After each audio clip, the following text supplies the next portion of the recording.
மக்களே அனைவருக்கும் வணக்கம். எல்ஐசியிலிருந்து நோட்டிஃபிகேஷன் வந்திருக்கு மக்களே. எல்ஐசி ஏஓ நோட்டிஃபிகேஷன் வந்திருக்கு. ஆக்சுவலாக எல்ஐசி எல்லா வருஷமும் வராது, உங்களுக்கு தெரியும். ஸோ இந்த ஆப்பர்ச்சுனிட்டி மிஸ் பண்ணிடுறாங்க. லாஸ்ட்டாக 2023 விட்டுருந்தாங்க.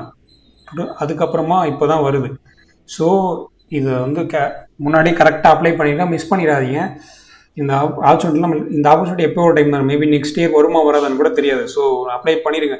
350 வேகன்சி விட்டுருக்காங்க ஜெர்னலிஸ்ட்டை பொறுத்த வரைக்கும். ஜெர்னலிஸ்ட் எனி ரெக்கக்னைஸ்டு யூனிவர்சிட்டியில் யூஜி பண்ணியிருந்தாங்க, ஜெர்னலிஸ்ட் இங்கே அப்ளை பண்ணலாம். கேட்டகரி வைஸ் பார்க்குறப்ப எஸ்சிக்கு 51 வச்சுருக்காங்க. எஸ்டி பேக்லாக் வேகன்சி 6 சேர்த்து 28. அது என்ன பேக்லாக் வேகன்சி அப்படின்னா 2023 நோட்டிஃபிகேஷன் வந்ததில்ல.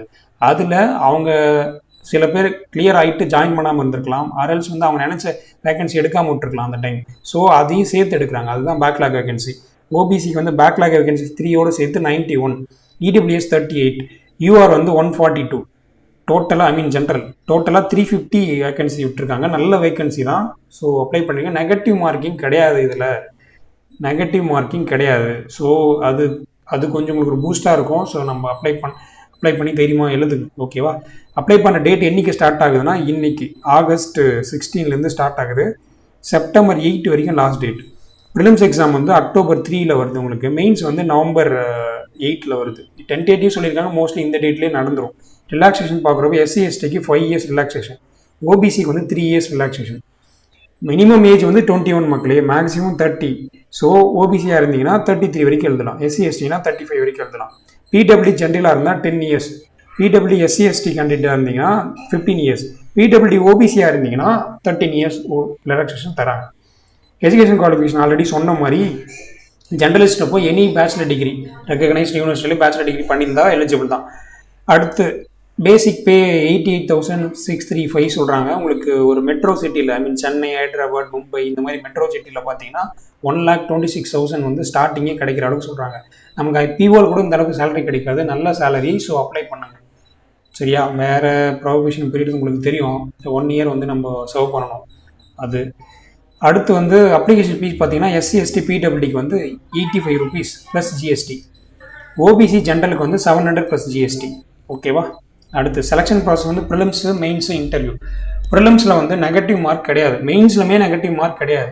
ப்ரிலிம்ஸில் பாருங்கள், இதில் என்னென்னா அதே மாதிரி இதில் உங்களுக்கு ப்ரிலிம்ஸ் 70 மார்க் தான், 70க்கு தான். அதாவது இங்கிலீஷில் கன்சிடர் பண்ண மாட்டாங்க. ஆனால் இங்கிலீஷில் மினிமம் மார்க் நீங்கள் எடுக்கணும். இப்போ இங்கிலீஷில் 30 கொஷினா, நீங்கள் எஸ்சி எஸ்டி பிடபிள்யூ இருந்தால் 9 மார்க்ஸ் எடுக்கணும், ஓபிசி இருந்தால் 10 மார்க்ஸ் எடுக்கணும். அப்படி எடுத்தால் தான் நீங்கள் எலிஜிபிள். ஆனால் இந்த மார்க் கட் ஆஃப் ஆட் பண்ண மாட்டாங்க. இது ரெண்டுத்துக்கு தான் கட் ஆஃப் போடுவாங்க. Reasoning 35 question, quants 35 question. SC ST PWD இருந்தால் 16 கொஷின் நீங்கள் கரெக்டாக போடணும். அதே மாதிரி ரீசனிங்கில் சொல்கிறேன், குவான்ஸில் 16 போடணும். ஓபிசி ஜென்ரலாக இருந்தால் 18 கொஷின் கரெக்டாக போடணும். போன முறை கட் ஆஃப் லாஸ்ட்டாக நடந்ததில் கட் ஆஃப் 52 இருந்தது 70க்கு, ஓகேவா? 52வா 53யா 52 தான் நினைக்கிறேன், 52 இருந்தது. ஸோ அந்த லெவலில் இருக்கும், எக்ஸ்பெக்ட் பண்ணலாம், ஓகேவா?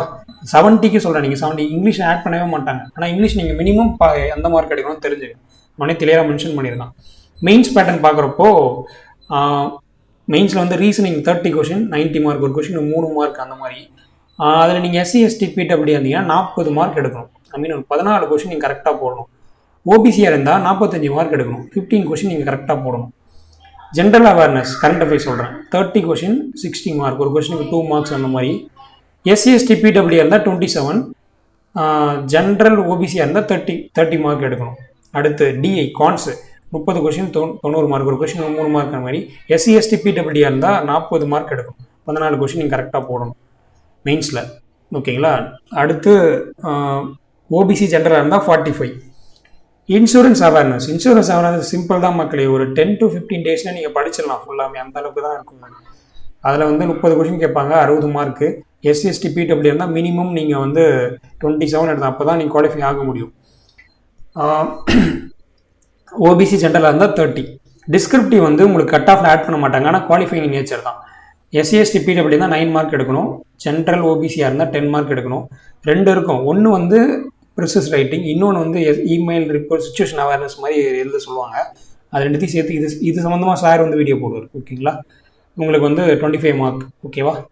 எவ்வளோ மெம்பர்ஸ் எடுப்பாங்க அதையுமே சொல்லியிருப்பாங்க. ஆமாம், இதோட சொல்லியிருக்காங்க பாருங்கள். ப்ரிலிம்ஸ்லேருந்து மெயின்ஸ்க்கு இப்போ 350 வேகன்சியா இன்ட்டு 20 எடுப்பாங்க, அவ்வளோ மெம்பர்ஸ் எடுக்க போகிறாங்க. ஓகேவா மெயின்ஸ்க்கு. சரி, அடுத்து வேறு என்ன பார்க்கணும் அப்படின்னா இன்டர்வியூ பார்க்குறப்போ இன்டர்வியூ ஜஸ்ட் லைக் தட். இப்போ மெயின்ஸில் நிறைய மார்க் எடுத்துட்டேன், இன்டர்வியூவில் சும்மா பண்ணிப்பா அப்படியே இல்லை எதுவும் பண்ணலாம் கூட பாஸ் ஆகிடலாமா அப்படி கிடையாது. இன்டர்வியூக்கு வந்து மினிமம் குவாலிஃபிகேஷன் மார்க் வைக்கிறாங்க, மினிமம் செக் வைக்கிறாங்க பாருங்கள். இடபிள்யூஸாக இருந்தால் 60 மார்க் எடுக்கணும் 100க்கு, ஓகேங்களா 100. ஓபிசியாக இருந்தால் நீங்கள் 30 மார்க் எடுக்கணும். எஸ்சி எஸ்டி பிடபிள்யூ இருந்தால் 27 மார்க் எடுக்கணும். அப்போ தான் நீங்கள் குவாலிஃபை ஆக முடியும். இன்டர்வியூவில் மினிமம் மார்க் வச்சுருக்காங்க, ஓகேங்களா. இது எஸ்பிஐலையும் இந்த மாதிரி தான் இருக்கும். சரியா, அடுத்து அப்ளை பண்ணுறதா உங்களுக்கு தெரியும். எல்ஐசி கரியர் பேஜில் போயிட்டு ஏஓ நோட்டிஃபிகேஷன் இருக்கும், ஹவு டு அப்ளை கிளிக் பண்ணிங்கன்னா click here for new registration. அந்த ஐபிஎஸ் அப்ளை பண்ணுற அதே ப்ராசஸ். ஃபோட்டோ அதுமாதிரி hand return declaration page number 9 இருக்குது பாருங்கள். இதை பார்த்து டைப் பண்ணி எழுதி ஃபோட்டோ எடுத்து அப்லோட் பண்ணுங்கள். இது கரெக்டாக ஐபிஎஸ் கருக்கு ஐபிஎஸ் பிஓக்கு மாதிரி தான் இருக்குது, இருந்தாலும் ஒன்ஸ் ஸ்க்ராட்ச் செக் பண்ணிங்க, ஓகேவா. அடுத்து ஃபோட்டோ எவ்வளோ சைஸ் இருக்கணும்னு சொல்லியிருக்காங்க பாருங்கள், 20 to 50 KB. அடுத்து சிக்னேச்சர் வந்து 10 to 20 KB. Left thumb impression 20 to 50 KB. Hand return declaration 50 to 100 KB. இதெல்லாம் பேசிக் ஐபிஎஸ் பிஓ கிளர்க்கில் எப்படி இருக்குமோ அதே தான் சொல்லியிருக்காங்க. இதெல்லாம் உங்களுக்கு பிரச்சனை இருக்காது. இதில் வந்து எக்ஸாமினேஷன் சென்டரை பற்றி சொல்லலை. அதுக்கு வந்து அவங்க வெப்சைட்லேயே எல்ஐசியோட கெரியர் பேஜ்லேயே பார்த்தீங்கன்னா இன்னொரு டிஸ்க்ளோஷர் வச்சுருக்காங்க. எக்ஸாமினேஷன் சென்டர் அது இங்கே இருக்குது பாருங்கள். ப்ரிலிம்ஸ்க்கு பார்த்தீங்கன்னா வச்சுங்களேன், ப்ரிலிம்ஸ்க்கு வந்து தமிழ்நாடு சென்டர் வரட்டுமா, தமிழ்நாடு புதுச்சேரிக்கு சென்டர் இருக்குது, தமிழ்நாடுக்கு பார்த்தீங்கன்னா சென்னை, கோயம்புத்தூர், மதுரை, சேலம், தஞ்சாவூர், திருச்சிராப்பள்ளி, கடலூர், திண்டுக்கல், விருதுநகர், நாகர்கோவில், கன்னியாகுமரி, திருநெல்வேலி இங்கெல்லாம் இருக்குது. மெயின்ஸ் பார்க்குறப்போ மெயின்ஸ் இங்கே இருக்குது பாருங்கள். மெயின்ஸ் எங்கே இருக்குதோ இருக்குது பாருங்கள். 4 சென்டர் தான் விட்டுருக்காங்க, சென்னை, கோயம்புத்தூர், மதுரை, திருச்சிராப்பள்ளி. ஸோ இந்த கன்னியாகுமரி, திருநெல்வேலி, நெல்லை இருக்கவங்கலாம் வந்து நாகர்கோவில்லாம் இருக்கவங்க பார்த்துங்க, மெயின் சென்டர் இங்கே தான், இந்த 4 தான் இருக்குது. அதுக்கேற்ற மாதிரி அந்த டேட்டில் அங்கே இருக்கிற மாதிரி பிளான் பண்ணிங்க. சரியா, ஜென்ரலிஸ்ட் முடிஞ்சதா, ஸ்பெஷலிஸ்ட் வருவோம். ஸ்பெஷலிஸ்ட்டில் ஃபஸ்ட்டு வந்து இன்ஜினியரிங்க்கு எடுக்கிறாங்க. இன்ஜினியரிங்க்கு பாருங்கள், இன்ஜினியரிங்க்கு அசிஸ்டன்ட் இன்ஜினியர் மட்டுமே 81 வேகன்சி எடுக்கிறாங்க. அதுலேயும் சிவில் படித்தவங்களுக்கு அதாவது பேச்சுலர் டிகிரி இன் சிவிலில் முடித்தவங்களுக்கு 50. அதேமாதிரி பேச்சுலர் டிகிரி இன் எலக்ட்ரிக்கல் இன்ஜினியரிங்கில் முடித்தவங்களுக்கு 31, மொத்தம் 81 எடுக்கிறாங்க. அடுத்து ஸ்பெஷலிஸ்ட், இன்சூரன்ஸ் ஸ்பெஷலிஸ்ட் இருக்குது. ஆக்சுவரிஸ்னால் ஒன்றும் இல்லை, இன்சூரன்ஸ்க்கு ப்ரீமியம் ஃபிக்ஸ் பண்ணுறாங்கல்ல, அவங்க தான் ஆக்சுவரிஸ் அப்படின்னு சொல்லுவோம். அந்த ப்ராசஸ்லாம் அதுக்கான கோர்ஸ் பண்ணி தான் நீங்கள் ஆக்சுவரிஸ் எழுதலாம். சார்ட்டர்ட் அக்கௌண்ட் இருக்குது, லீகல் லா படித்தவங்க, ஓகேங்களா. மொத்தமாக பார்த்தீங்கன்னா 410 வேகன்சி விட்டுருக்காங்க. சரியா, இதுலேயும் எக்ஸாம் ஃபீஸு அந்த ப்ரிலிம்ஸ் பேட்டர்ன் எல்லாம் சேமாக தான் இருக்கும். மெயின்ஸில் வந்து என்னன்னா உங்களுக்கு வந்து இப்போ நீங்கள் ஆக்சுவரிஸ் சூஸ் பண்ணுறீங்கன்னா ஆக்சுவரிஸ் சம்மந்தமான கொஸ்டின் இருக்கும். அப்ளை பண்ண டேட் பாருங்கள், ஸ்பெஷலிஸ்ட்டுக்குமே இன்றைக்கி தான் ஸ்டார்ட் ஆகுது. ஆகஸ்ட் 16, செப்டம்பர் 8 வரைக்கும் லாஸ்ட் டேட்டு. ப்ரிலிம்ஸ் வந்து அக்டோபர் 3 இருக்குது. மெயின்ஸ் வந்து நவம்பர் 8 இருக்குது. சேம் அதே தான் இருக்குது. நீங்கள் எய்தர் ஜென்ரலிஸ்ட் ஆர் ஸ்பெஷலிஸ்ட் அந்த மாதிரி தான் அப்ளை பண்ண முடியும், நல்லா பார்த்துங்க. அடுத்து சிவில் பார்க்குறப்போ நீங்கள் பிடெக் சிவில் படிச்சிருக்கணும், மினிமம் 21. ஏஜ் வந்து டிஃப்ரென்ஸாக இல்லை, அதே தான். ஜென்ரலிஸ்ட் என்ன அதே ஏஜ் லிமிட் தான். உங்களுக்கு ரிலாக்ஸேஷன் இருக்கும். அந்த ஜென்ரல் ஓபிசியாக இருந்தால் 3 இயர்ஸ் அந்த ரிலாக்ஸேஷன் கண்டிப்பாக இருக்கும். எலக்ட்ரிக்கல் இன்ஜினியரிங்க்கு வந்து பிடெக் எலக்ட்ரிக்கல் கோர்ஸ் பண்ணியிருக்கணும் ரெகக்னைஸ்டு யூனிவர்சிட்டியில். அடுத்து சார்ட்டர்ட் அக்கௌண்ட் இருக்கும், சார்ட்டர்ட் அக்கௌண்ட்ஸ் முடிச்சிடும், bachelor degree in chartered account. நீங்கள் மேக்ஸிமம் வந்து 32 இயர்ஸ் வரைக்கும் இருக்கலாம். சார்ட்டர்ட் அக்கௌண்ட்டுக்கு வந்து 2 இயர்ஸ் எக்ஸ்ட்ரா தராங்க. அடுத்து கம்பெனி செக்ரட்டரி, ஏஓ கம்பெனி செக்ரட்டரின்றது என்னென்னா இவங்க ரெகக்னைஸ் பண்ண அந்த இன்ஸ்டியூட்டில் நீங்கள் பேச்சுலர் டிகிரி பண்ணியிருக்கோம். அடுத்து ஆக்சுவரிஸ், இந்த இன்சூரன்ஸ் ப்ரீமியம் ஃபிக்ஸ் பண்ணுறாங்களா அவங்கள தான் ஆக்சுவரிஸ் சொல்லுவாங்க, அந்த ப்ராசஸ் தான் ஆக்சுவரிஸ் சொல்லுவாங்க. அதில் வந்து பேச்சுலர் டிகிரி படிச்சிருக்கணும், ஓகேவா. அடுத்து இன்சூரன்ஸ் ஸ்பெஷலிஸ்ட்ன்றப்போ எக்ஸ்பீரியன்ஸ் கேட்குறாங்க. சரி மக்கள், இன்சூரன்ஸ் ஸ்பெஷலிஸ்ட் 5 இயர்ஸ் எக்ஸ்பீரியன்ஸ் கேட்குறாங்க, ஓகேங்களா. லைஃப் இன்சூரன்ஸில் 5 இயர்ஸ் ஒர்க் பண்ணியிருக்கணும், மினிமம் 21 இயர்ஸ், மேக்ஸிமம் 30 இயர்ஸ். லீகல்ன்றப்போ லா படிச்சிருக்கணும், இதுக்கும் 32 இயர்ஸ் மேக்ஸிமம் லிமிட் இருக்குது. லா படிச்சுக்கும் எவ்வளோ மினிமம் மார்க்ஸ் இருக்கும் அதெல்லாம் சொல்லியிருக்காங்க. இதெல்லாம் பேசிக்காக உங்களுக்கு புரியும். இது சம்மந்தமாக ஸ்பெஷலிஸ்ட் யாராவது அப்ளை பண்ண போகிறீங்க, ஏதாவது புரியல அப்படின்னா கமெண்ட் பாக்ஸில் போடுங்க, நான் சொல்கிறேன்.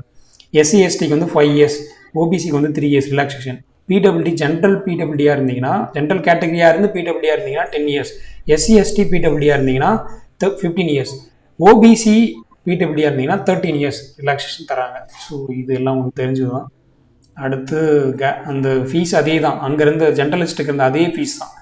எஸ்சி எஸ்டி பிடபிள்யூ 85, ஓபிசிக்கு வந்து 700 rupees. Selection process prelims mains interview தான். இதுலையுமே ப்ரிலிம்ஸ் பேட்டர்ன் சேம் தான். இங்கிலீஷ் மார்க் வந்து கட் ஆஃப் ஆட் பண்ண மாட்டாங்க. ஆனால் இந்த மினிமம் செக்ஷனல் கட் ஆஃப் வந்து எல்ஐசி டிசைட் பண்ணிப்பாங்கன்னு சொல்லிருக்காங்க. இப்போதைக்கு உங்களுக்கு சொல்லலை, சரியா. ஸ்பெஷலிஸ்ட்டுக்கு அப்ளை பண்ணுறவங்க மெயின்ஸ் பேட்டர்னும் சேமாக தான் இருக்கும். உங்களுக்கு என்னென்னா இப்போ ப்ரொஃபஷனல் லாங்குவேஜ்ன்றப்போ இப்போ நீங்கள் ஆஸ்ட்வரிஸ் அப்ளை பண்ணுறீங்க அப்படின்னா அது சம்மந்தமான கொஷின்ஸ் இருக்கும். 50 கொஷின் 100 மார்க். ஓகேங்களா? அதில் செக்ஷனல் கட் ஆஃப் இருக்கும். அது பாருங்கள், எஸ்சி பிடபிள்யூஆர் இருந்தால் நீங்கள் 45 மார்க் எடுக்கணும். ஓபிசியாக இருந்தீங்கன்னா 50 மார்க் எடுக்கணும். சிம்பிளாக தான். மக்களுக்கு கிட்டத்தட்ட எல்லாம் ஒரே சேமாக தான் இருக்கும். அந்த எஜுகேஷன் குவாலிஃபிகேஷன் தான் மாறும், மற்றபடி சேம் தான். ஓகேவா? அந்த இன்ட்டு 20 எடுக்கிறது, அந்த ப்ரிலிம்ஸ்லேருந்து மெயின்ஸ் அதெல்லாம் கூட சேம் தான். ஏதாவது டவுட் இருந்தால் பர்டிகுலராக அதை கமெண்ட் பாக்ஸில் போடுங்க. ஆண்ட்ராய்ட் டெக்னிக்கேஷன் அதெல்லாம் ஜென்ரல்ஸில் இருந்து அதே தான் இருக்குது. ஓகேவா? ஓகே, ஏதாவது பர்டிகுலராக டவுட் இருக்குது இல்லை கிளியராக எக்ஸ்பிளைன் பண்ணுன்ற மாதிரி ஃபீல் ஆச்சுன்னா கமெண்ட் பாக்ஸில் போடுங்க. நான் தனியாக எக்ஸ்பிளைன் பண்ணி கூட இன்னொரு வீடியோ போடுறேன். ஓகேவா? நன்றி மக்களே.